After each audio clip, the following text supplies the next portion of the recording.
Hi, this is Jake at Canadian Cutting Edge, and welcome to another Miscellany Monday. Today we're taking a look at a flashlight. This is a headlamp adjustable style. It also comes out and can be used just as a regular small flashlight. This is by Nitecore, a Chinese company. The HC30 from their headlamp series. 1,000 lumens is what they claim. We'll see if that's actually true or not. Well, I can't tell you exactly. I don't have devices that actually technically can measure it, but I can compare it to other flashlights that I have that make the same claim. If you're interested at all in a flashlight that has a really quite good headlamp option, stick around and we'll do a good review. Hopefully it's a good review. I don't know. I'm not a flashlight expert.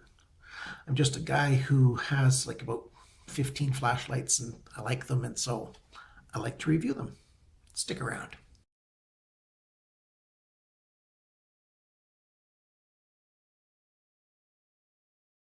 So when you open the box and you take everything out, you get a manual. It's in English as well as in Chinese, I believe. I don't remember because I misplaced it, but it definitely is in English. A small little booklet. You can get all the same information online. They've got a downloadable PDF. Their website is actually quite good, as long as you spell Nitecore, Nitecore.com. You can see all of their stuff. This company makes flashlights, batteries, chargers, and vaping machines. It uses the XM-L2 Cree LED. You can use it with 18650 batteries or two CR123 batteries. The C123 batteries are the same thickness as the 18650, but they're half the length, and so you need two of them. I've never used those batteries, so I just don't know what those are all about. So let's take this out. So yeah, the flashlight can be used in this manner, all by itself, no problem at all. You can stand it up and have your, did I put it on? Put it together. There we go. So you can have it stand up and use it. You can just turn it on and you've got your flashlight, standing there. In the package, you get this head strap. It's actually made very well. It's got a lot of very good give to it, really good elastic, thick, heavy duty. And then you've got the rubber holder for it, which is all, soft, stretchy rubber. Works really well. Even in, minus 10 degrees, it still is pliable enough to use to take the camera, or to take the flashlight on and off. I haven't used it outside in any colder temperatures than that. That minus 10 degrees Celsius, I'll put on the bottom of the screen what that is in Fahrenheit. Good options for adjusting it. It can be made very large so that it can fit over a helmet. And, of course, you can adjust it to be quite small. So you just slide it over these rubber seals right there. And then once it's on your head, that rubber just holds it well enough that you can take it and adjust it to whatever angle you want, and it will stay there. Very easy to adjust the angle that you're lighting up. Also in the package comes a decent pocket clip or hat clip, however you want to use it. So you put it on your hat and then you adjust the angle. As a pocket clip for just sitting in your pants pocket, it works just as well as all the standard pocket clips. So I really like this pocket clip quite a bit. What else do you get in the package? Well, you get two spare O-rings to use, and you even get a spare cap for the switch, the rubber cap. This is IPX8 rated, which means it's waterproof to 2 meters, so you can drop it into a puddle or whatever. One of the really good features that I like about this is it's got gold-plated circuitry. So everything that touches the battery is gold-plated, which helps stop corrosion, so that when you have this flashlight in storage or whatever, chances are very low that it's going to start to corrode in there. Well, gold just doesn't corrode, but since it's gold-plated, it can scratch off over time, and then things can corrode. But it's much lower odds that it'll do that. When you have the flashlight in storage and you want to leave the battery in it, all you have to do is turn this back. I'll show you how far you have to turn it. Just barely. You don't have to go and loosen it up so that the chances of it falling off.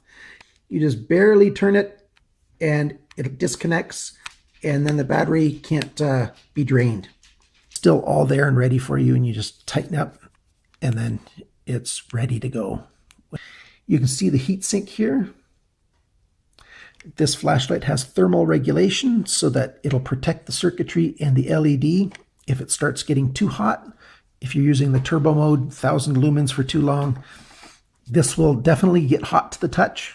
No, not hot enough to burn you or anything, nothing that dramatic, but it'll get very warm to the touch, and the circuitry inside will drop down the light output to keep it under 50 degrees Celsius inside. If you want to get to the emergency modes, you just double click on the flashlight. It goes to the strobe. Give it one click and it goes to SOS. Give it one more click and it'll do the beacon, where it flashes once every, I think, second or every second and a half. This uses very little power, lasts for a very long time, and is good for somebody to find out where you are, or if you need to signal somebody that way. If the flashlight is off and you want to get to the brightest mode as quickly as possible, what you do is press and hold the switch for 2 seconds, and it comes on to the brightest possible mode.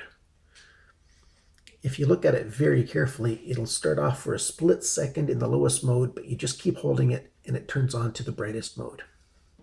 To cycle through the power, you just do a simple single click. You get the lowest mode, click it again, you get the next brightness, click it again, even brighter.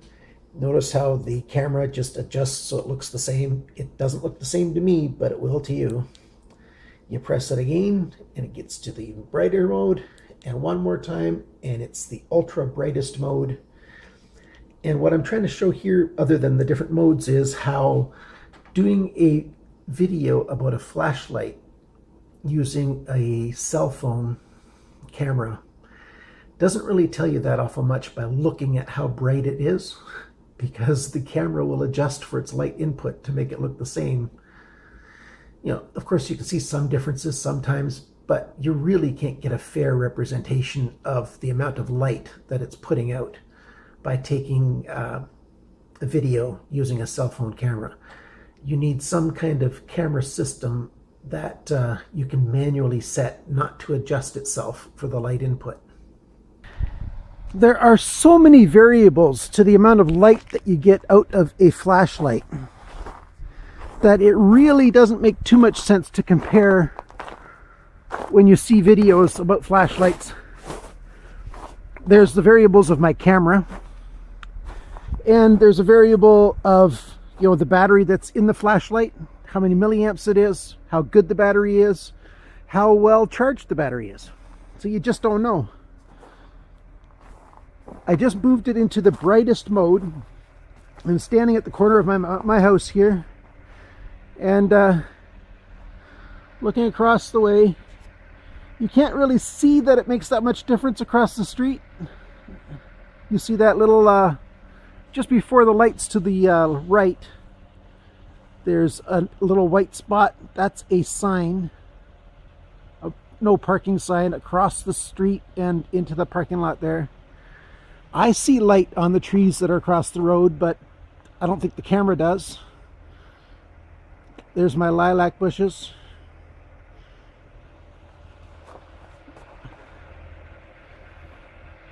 My garage.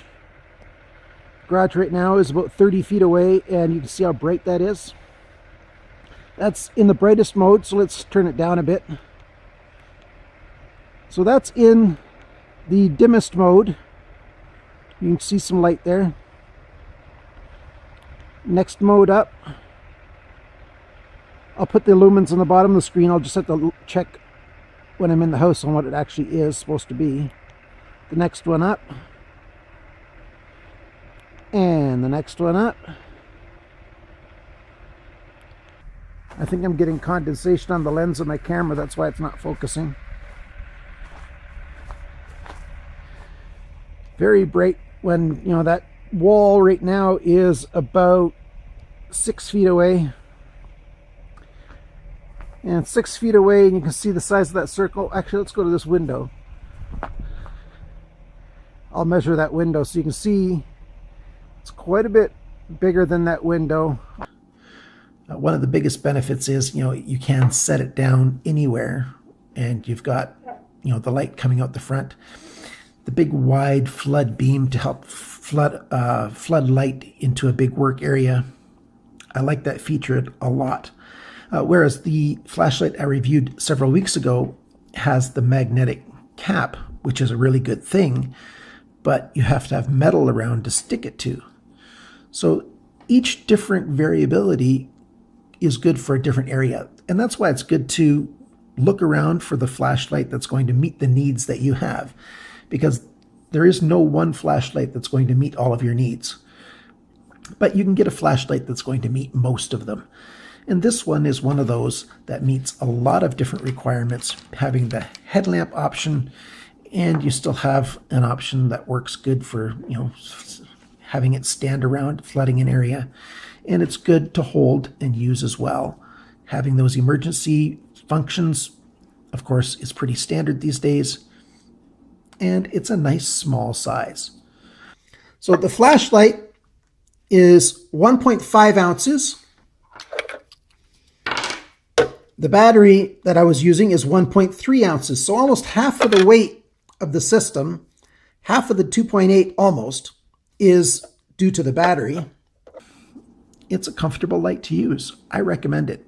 I think Nitecore makes good lights. This particular light, the HC30, won an award from a photography group back in 2015, that it's a good light to use for nighttime photography.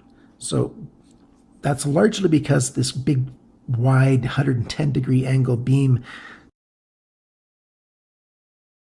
to fill up a big work area for you to work around, and it also covers a big area for light, you know, for if you're taking pictures of something or a video of something. And so just the simple fact that it won an award from somebody tells you something about its quality. So I hope I've got enough footage to show you what I think of this camera. I really like it quite a lot.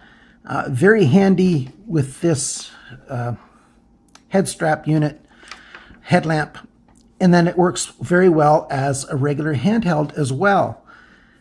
Very good for, I think, for camping.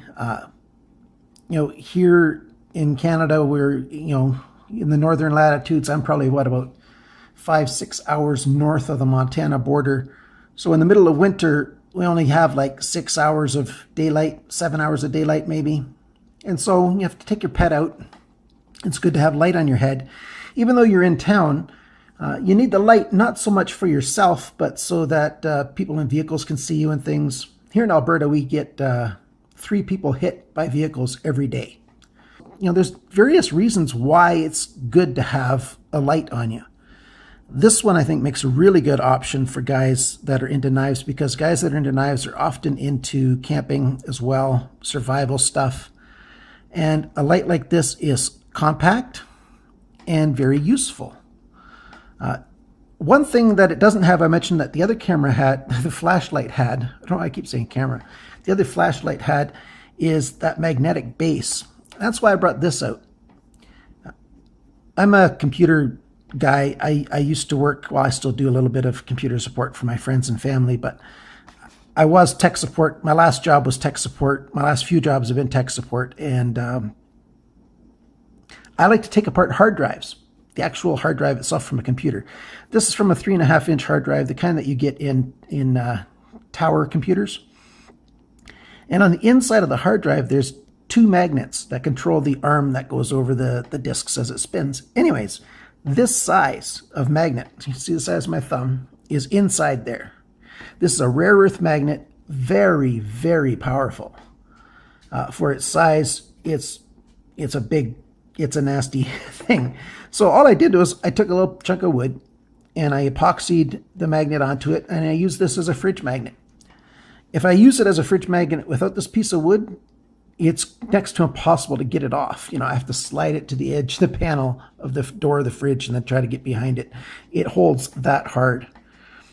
So if you've got computers, once they're dead and gone, especially if you don't want anybody to get at your data that you have left over, tear that little hard drive apart. Even from a laptop, they come out about half this size. Just tear that thing apart all the way until you get to that little magnet. A lot of the screws are hidden. You have to take some foil off, some stickers off to get at the screws. But these rare earth magnets, they're free inside there. Like a magnet this size, if you buy them in the stores, it costs a couple bucks. So you're saving yourself some money. And what you could do is a smaller one than this, just epoxy it to the base of the light. I don't know if they're each individually serialized. I wouldn't doubt it. Their website looks very professional. Looks like they, really care about what they're doing.